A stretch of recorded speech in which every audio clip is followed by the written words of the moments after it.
नमस्कार।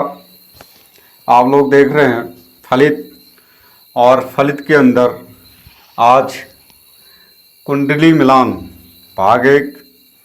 तो कुंडली मिलान के लिए हमें किन किन चीज़ों की ज़रूरत पड़ती है, कुंडली में हमने सबसे पहले क्या देखना पड़ता है और ग्रहों का मैचिंग कैसे करते हैं, उसके बाद नक्षत्र गुण, नाड़ी दोष, बकुड़ दोष, ये सारी चीज़ें तो बाद में देखेंगे।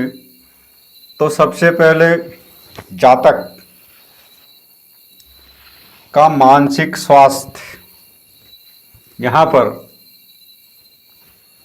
देखेंगे हम जन्म कुंडली से कि जिस लड़के या लड़की का हम कुंडली मिलान कर रहे हैं, क्या उसका मानसिक स्वास्थ्य सही है या कोई मानसिक बीमारी तो नहीं है। तो सबसे पहले कुंडली से कैसे जानेंगे,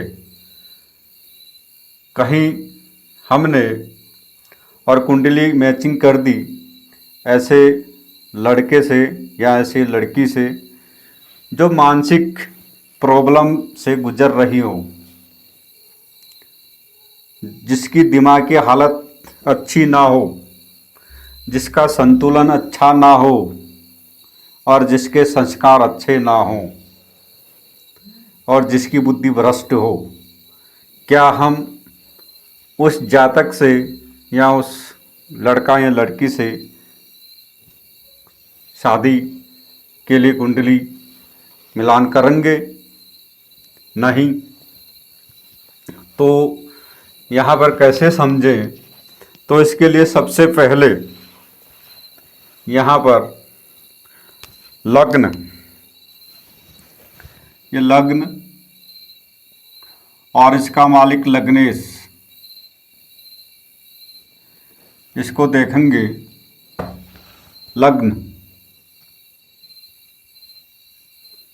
लग्नेश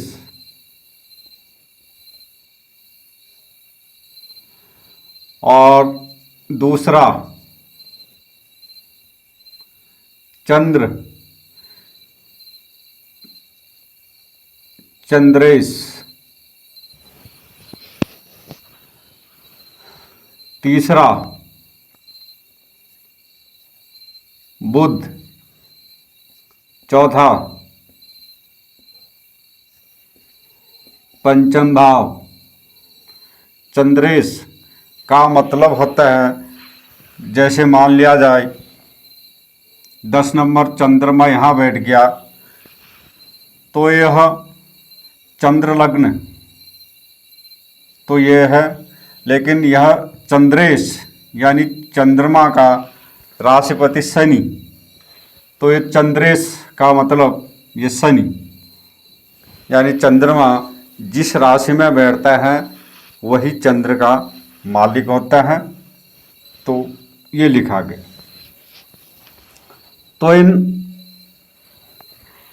भावों को सबसे पहले हमने देखना है, लग्न लग्नेश को, चंद्रमा और चंद्रमा के स्वामी को, और साथ में अगर बुध और ये पंचम भाव,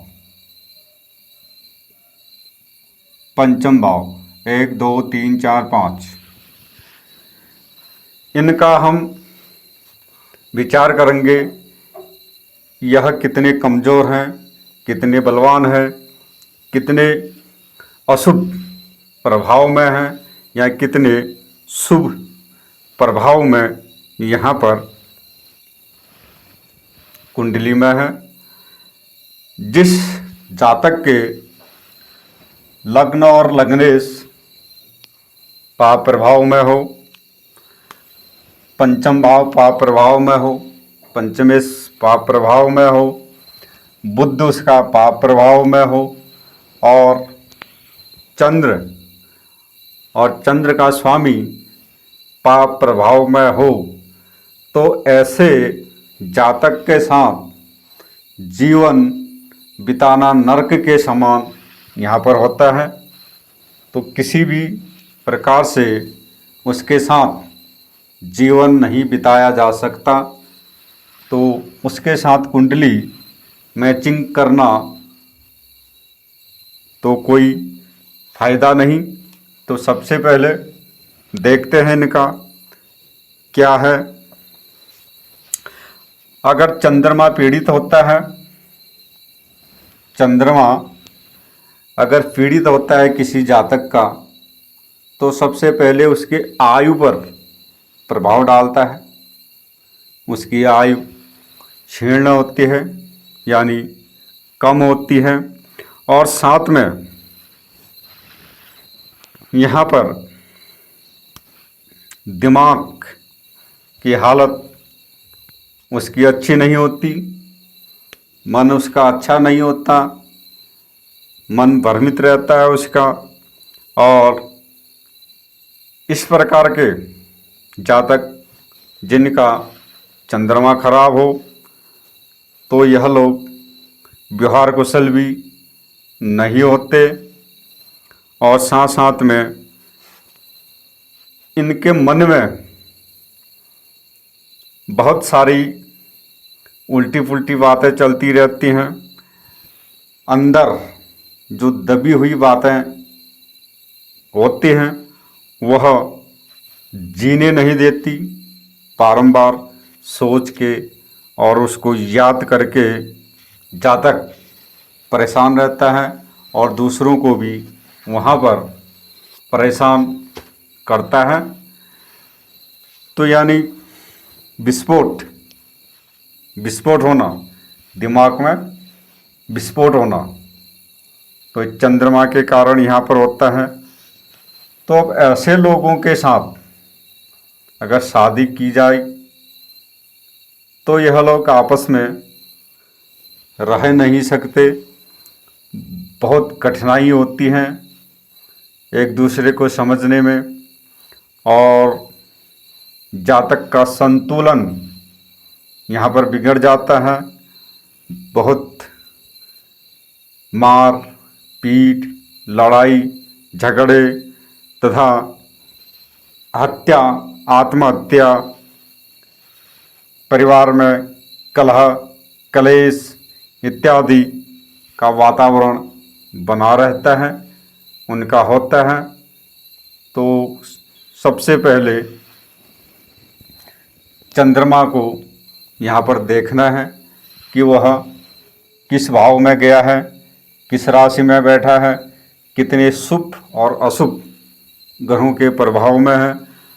बहुत सारे आजकल के जो ज्योतिषी हैं बोलते हैं नवांश कुंडली से देखें, लेकिन हमारे यहाँ नवांश कुंडली का कोई लेना देना नहीं। केवल लग्न कुंडली से ही पूरी खानदान उखेली जाती है। तो नवांश कुंडली का हमारे इसमें कोई लेना देना नहीं। वो तो आजकल के महा विद्वान पढ़े हैं, उन लोगों के लिए नवांश है, और हमारे यहाँ इसका कोई महत्व नहीं रहता। अगर यह चंद्रमा जन्म कुंडली में अगर मंगल से पीड़ित हो, चंद्रमंगल मंगल से दृष्ट हो या मंगल के साथ हो, तो जातक के व्यवहार में उग्रता होती है, क्रोधी होता है, और उसकी जुबान चाबुक की तरह यानी कैंची की तरह कार्य करती है। बड़बड़ बड़बड़ बड़बड़ बड़बड़ बड़बड़ करता रहेगा वो, या महिला होगी करती रहेगी, जुबान उसकी बहुत तेज चलेगी। तो इस प्रकार से यहाँ पर चंद्र मंगल, अगर मंगल यहाँ बैठे, अष्टम दृष्टि यहाँ हो जाएगी, यहाँ बैठे चौथी यहाँ हो जाएगी, यहाँ बैठे सप्तम यहाँ हो जाएगी। अगर इसी के साथ बैठ गया तो फिर भी यह अच्छा योग यहाँ पर नहीं है। बात बातों में तीर मारने वाले ऐसे व्यक्ति होते हैं जिससे सामने वाले का हृदय छलनी छलनी यहाँ पर होता है। और साथ में यदि चंद्रमा शनि के साथ हो, अब शनि का प्रभाव, शनि से पीड़ित हो चंद्रमा, तो यहाँ पर जीवन में उदास, निराश, उत्साहपूर्ण बिल्कुल नहीं होगा, दुखी यहाँ पर रहता है। और मानो कि जातक के जीवन में कभी खुशी है ही नहीं, चाहे वह कितना ही पैसे वाला हो, कितना ही धन धान्य वाला हो, कितना ही संस्कारी हो, कितना ही लिखा पढ़ा हो, लेकिन यह योग है तो उसके जीवन में कभी भी खुशी नहीं होती, परिवार दुखी रहता है। और यही चंद्रमा राहु से पीड़ित हो, राहु के साथ हो, तो जातक शंखा करने वाला, शंखालु प्रवृत्ति वाला, शक करने वाला यहाँ पर होता है। पत्नी पर शक करता है और खुद महाचोर होता है, लेकिन पत्नी को चोर साबित करने के लिए सबसे पहले डंडा मारता है। और शक, भयम के कारण कभी कभी यहाँ पर पत्नी की हत्या तक भी करने में उतारू यहाँ पर रहता है जातक। अब यही चंद्रमा केतु के साथ हो या केतु का बुरा प्रभाव हो इस चंद्रमा के साथ, तो यहाँ पर मन में, जातक के मन में हीन भावनाएं होती हैं। हीन भावनाएं ज़्यादा, यानी गलत गलत विचारें, गलत गलत सोच, गलत गलत रास्ते, यह भावनाएं उसके दिमाग में चलती रहती हैं, घर कर लेते हैं, जिससे परिवार से, समाज से अलग उथल पुथल वह जातक करने वाला होता है।